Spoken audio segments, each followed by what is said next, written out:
नमस्कार. 8:30च्या बातमीपत्रात मी शिबानी जोशी आपलं स्वागत करते. सुरुवातीला एक नजर ठळक बातम्यांवर. राज्यातील शेतकऱ्यांच्या संपाचा आजचा दुसरा दिवस. संपामुळे आवक कमी झाल्यानं अनेक शहरात दूध तसंच भाजीपाल्याचे भाव वधारण्याची शक्यता. पंतप्रधान नरेंद्र मोदी यांच्या दौऱ्यादरम्यान भारत रशियात कुडनकुलमसह झाले 5 सामंजस्य करार. चणा डाळ वगळता अन्य डाळीवरील साठा नियंत्रणाची मर्यादा काढून टाकण्याचा राज्य शासनाचा निर्णय. कुलभूषण जाधव यांना दया याचिका करण्याचे पर्याय खुले असून त्यावर निर्णय होईपर्यंत फाशी दिली जाणार नाही. पाकिस्तानचं स्पष्टीकरण. पॅरिस हवामान बदल करारातून बाहेर पडण्याची अमेरिकेचे राष्ट्राध्यक्ष डोनाल्ड ट्रम्प यांची घोषणा. हरियाणातल्या रोहतकमध्ये आज पहाटे 5 रिश्टर स्केलच्या तीव्रतेचे भूकंपाचे धक्के. जीवित आणि वित्तहानी नाही. दिल्ली एनसीआर क्षेत्रातही भूकंपाचे धक्के जाणवले. आणि जागतिक टेनिस स्पर्धेत एकेरी गटात भारताच्या शरद कमल आणि दुहेरी गटात मानिका मौमा जोडी उपांत्यपूर्व फेरीत दाखल. नमस्कार. आणि आता सविस्तर वृत्त. शेतीमालाला हमीभाव मिळावा, शेतकऱ्यांना कर्जमाफी देण्यात यावी अशा विविध मागण्यांसाठी राज्यातल्या शेतकऱ्यांनी पुकारलेला संप आजही कायम आहे. आज या संपाचा दुसरा दिवस आहे. शेतकरी संपाचा मुंबई कृषी उत्पन्न बाजार समितीवर मोठा परिणाम झाल्याचं आज सकाळी दिसून आलं. भाज्यांच्या केवळ 150 गाड्या भाजी बाजारात आज आल्या आहेत. भाज्यांचे भाव देखील कडाडले आहेत. बहुतांश माल परराज्यातून येतोय. कांदा, बटाटा आणि फळ बाजारातही हीच परिस्थिती आहे. कल्याणच्या कृषी उत्पन्न बाजार समितीत आज एकही गाडी आली नाही. त्यामुळे भाज्यांचे भाव तिथे तिप्पट होण्याची शक्यता वर्तवली जाते. औरंगाबादमध्ये भाज्या आणि फळांचा तुटवडा जाणवत आहे. शेतमालातून माल आता आला नसल्यामुळे भाज्या आणि फळांचे भाव वाढण्याची शक्यता निर्माण झाली आहे. सांगलीतही आज संपाची तीव्रता कायम आहे. दूध आणि भाजीपाला यांचा तुटवडा जाणवत आहे. सोलापूरमध्ये आजही बंद आहे. अकलूज कृषी उत्पन्न बाजार समितीत भाज्यांची आवक 100% बंद आहे. साताऱ्यात संपाची स्थिती कायम असून भाजीपाला मुंबई आणि पुण्याकडे पाठवत नसल्यामुळे येत्या काही दिवसात मुंबई पुण्यात भाज्यांचे भाव वाढण्याची शक्यता निर्माण झाली आहे. बुलढाण्यात संप सुरूच असून चिखलीत अद्याप भाजीपाला आलेला नाही. धुळ्यात आजही धुळे जिल्हा अधिकारी कार्यालयासमोर निदर्शनं करण्यात येणार आहेत.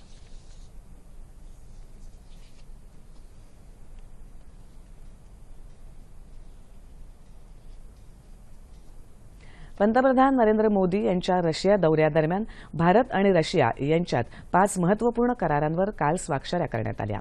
त्यामध्ये तामिळनाडूतील कुडनकुलम अणुऊर्जा प्रकल्पातील संच 5 आणि 6च्या निर्मितीबाबत झालेला करार महत्त्वाचा आहे. सांस्कृतिक आदानप्रदान, डिजिटल लायब्ररी, शिक्षण, तंत्रज्ञान, उद्योग याबाबतचे इतर करार आहेत.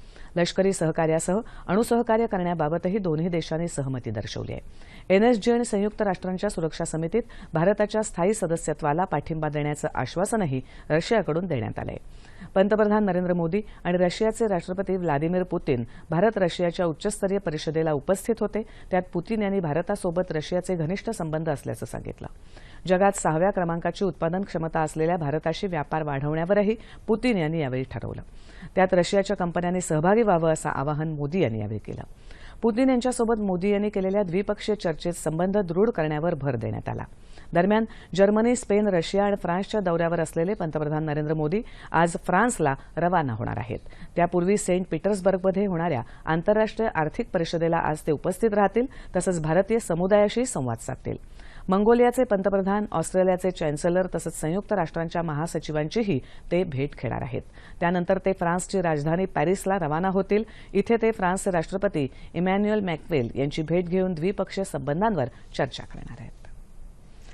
भारताच्या सीमा अधिक सुरक्षित ठेवण्यासाठी त्रिस्तरीय सुरक्षा प्रणाली कार्यान्वित करण्याची आवश्यकता आहे. तसंच सर्जिकल स्ट्राईकनंतर पाकिस्तानकडून होणारे घुसखोरीचं प्रमाण तुलनेने कमी झालं असल्याची माहिती केंद्रीय गृहमंत्री राजनाथ सिंग यांनी नवी दिल्ली इथे काल दिली.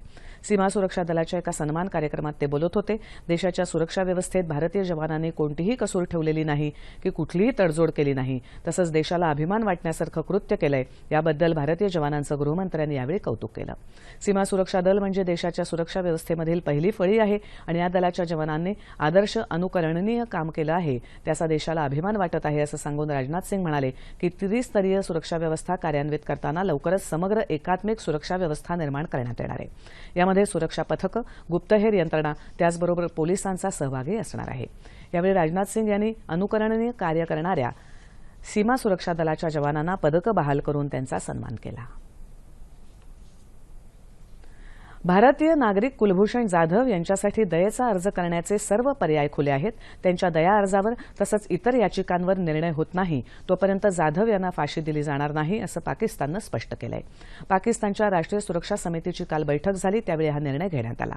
या प्रकरणाचा अंतिम निकाल येत नाही तोपर्यंत जाधव यांना फाशी देऊ नये असे आदेश आंतरराष्ट्रीय न्यायालयानं दिले होते. त्यासंबंधी पाकिस्तानच्या परराष्ट्र मंत्रालयाचे प्रवक्ते नफीस झकारिया यांनी ही माहिती दिली.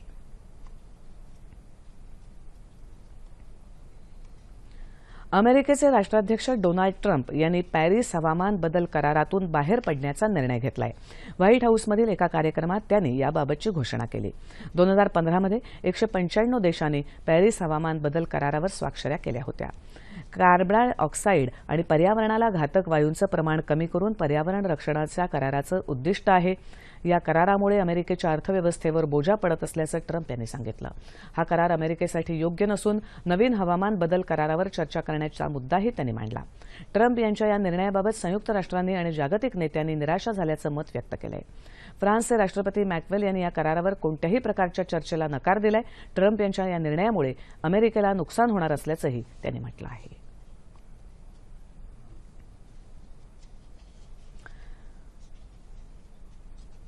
वस्तू आणि सेवा कराच्या नवीन नियमांमध्ये सरकारनं विविध क्रीडा आणि करमणूक साधनांसह मनोरंजनाची सुविधा देणाऱ्या उद्यानांना 12 ते 18% मर्यादेमध्ये कर लावण्यात यावा अशी मागणी Indian association of the amusement park या संघटनेनं केली आहे. क्रीडा साधनं, करमणूक, मनोरंजनाचे विविध प्रकार उपलब्ध करून देणारी उद्यानं उभारण्यासाठी मोठ्या प्रमाणावर गुंतवणूक करावी लागते. अशा प्रकारचा उद्योग व्यवसाय भारतात अजून बाल्यावस्थेत आहे. त्याची वाढ होण्याची गरज आहे. या व्यवसायासाठी लागणारी प्रचंड गुंतवणूक आणि उद्योगाच्या उभारणीसाठी लागणारा दीर्घ कालावधी याचा विचार सरकारनं या उद्योगावर जीएसटी लावताना करावा अशी मागणी संघटनेनं केली आहे.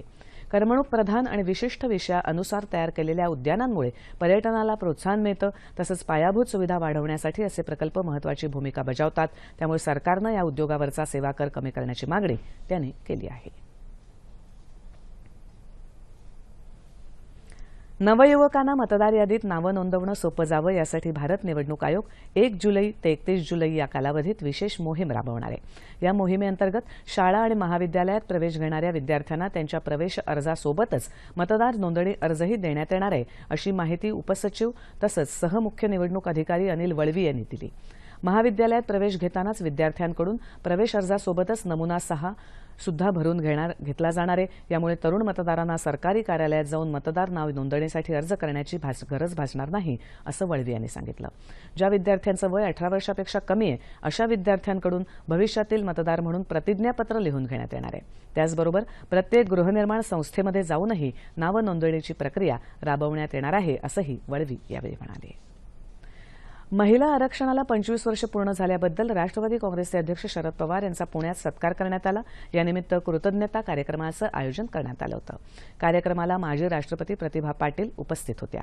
आज महिला पुरुषांच्या बरोबरीनं सर्व क्षेत्रात आघाडीवर आहेत. महिलांना आरक्षण देऊन त्यांचा सन्मान वाढवला आहे असं मनोगत प्रतिभा पाटील यांनी यावेळी व्यक्त केलं.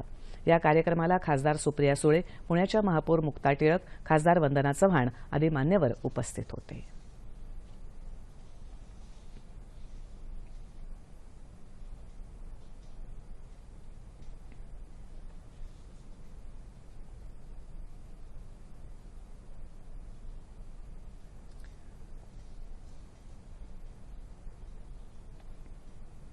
चणा डाळ वगळता अन्य डाळीवरील साठा नियंत्रणाची मर्यादा काढून टाकण्याचा निर्णय राज्य शासनानं घेतला आहे. राज्य शासनाच्या अन्न आणि नागरी पुरवठा मंत्रालयानं या निर्णयाची सूचना देणारं पत्र शिधावाटप अधिकारी तसंच तत्सम अधिकाऱ्यांना पाठवलं आहे. या निर्णयाची अंमलबजावणी तत्काळ करावी असंही या पत्रात नमूद करण्यात आलं आहे. केंद्रीय अन्न आणि नागरी पुरवठा मंत्री रामविलास पासवान यांनी काही दिवसांपूर्वी डाळीवरचा साठा नियंत्रण रद्द करण्याची घोषणा केली होती आणि राज्यांनी स्वतःचे निर्णय घ्यावेत असं सांगितलं होतं. या निर्णयाला अनुलक्षून साठा नियंत्रण रद्द करणारं महाराष्ट्र हे देशात आघाडीचं राज्य ठरलं आहे. यंदा तुरीचं विक्रमी उत्पन्न झाल्यामुळे तूर खरेदीचा मोठा प्रश्न निर्माण झाला. अनेक शेतकऱ्यांची तूर पावसात भिजल्यानं शेतकऱ्यांचं मोठं आर्थिक नुकसान झालं. राज्य सरकारनं शेतकऱ्यांचं नुकसान टाळण्यासाठी तूर खरेदी केंद्रांची संख्या वाढवावी अशी मागणी माजी केंद्रीय कृषी मंत्री शरद पवार यांनी केली आहे. महा फार्म्स प्रोड्युसर कंपनीच्या वतीनं राज्यातल्या शेती उत्पादक कंपन्यांच्या सदस्यांसाठी पुण्यात आयोजित कार्यशाळेत ते काल बोलत होते. विविध पिकांच्या कंपन्या निर्माण झाल्या, मात्र त्यांचा विस्तार आवश्यक तितका झाला नाही, असंही ते म्हणाले.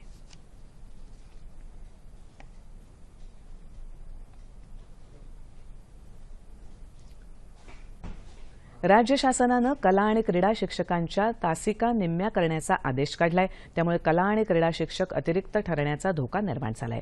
याच्या निषेधार्थ अहमदनगरच्या कला शिक्षक संघाच्या वतीनं आंदोलन करण्यात आलं. शिक्षकांनी जिल्हाधिकारी कार्यालयापुढे धरणं आंदोलन केलं. तसंच शासनाच्या या परिपत्रकांची होळी करून निषेधाच्या घोषणा दिल्या. या आंदोलनामध्ये अहमदनगर जिल्ह्यातले कला क्रीडा शिक्षक मोठ्या संख्येनं उपस्थित होते.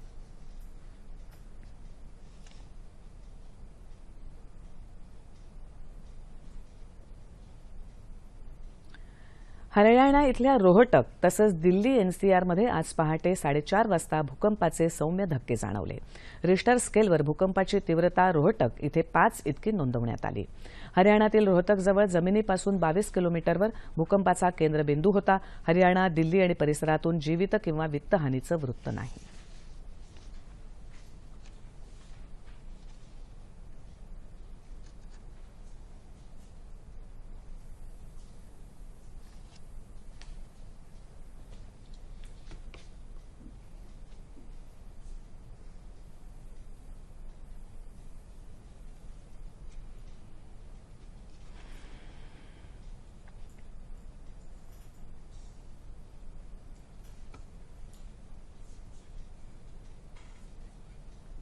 आता टेनिसच्या मैदानावरची बातमी.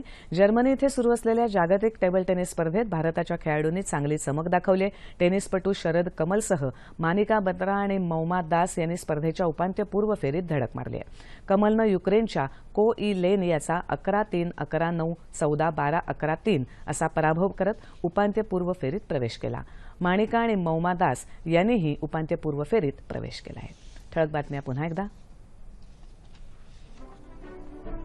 राज्यातील शेतकऱ्यांच्या संपाचा आजचा दुसरा दिवस. संपामुळे आवक कमी झाल्यानं अनेक शहरात दूध तसंच भाजीपाल्याचे भाव वधारण्याची शक्यता. पंतप्रधान नरेंद्र मोदी यांच्या दौऱ्यादरम्यान भारत रशियात कुडनकुलमसह झाले 5 सामंजस्य करार. चणा डाळ वगळता अन्य डाळीवरील साठा नियंत्रणाची मर्यादा काढून टाकण्याचा राज्य शासनाचा निर्णय. कुलभूषण जाधव यांना दया याचिका करण्याचे पर्याय खुले असून त्यावर निर्णय होईपर्यंत फाशी दिली जाणार नाही, पाकिस्तानचं स्पष्टीकरण. पॅरिस हवामान बदल करारातून बाहेर पडण्याची अमेरिकेचे राष्ट्राध्यक्ष डोनाल्ड ट्रम्प यांची घोषणा. हरियाणातल्या रोहतक इथे आज पहाटे 5 रिश्टर स्केलच्या तीव्रतेचे भूकंपाचे धक्के. जीवित आणि वित्तहानी नाही. दिल्ली एनसीआर परिसरातही भूकंपाचे धक्के जाणवले. आणि जागतिक टेनिस स्पर्धेत एकेरी गटात भारताच्या शरद कमल आणि दुहेरी गटात मानिका मौमा जोडी उपांत्यपूर्व फेरीत दाखल. आणि याबरोबरच हे बातमीपत्र संपलं. पुन्हा भेटूया सकाळी 11 वाजता आपल्या पुढच्या बातमीपत्रात. तोपर्यंत नमस्कार.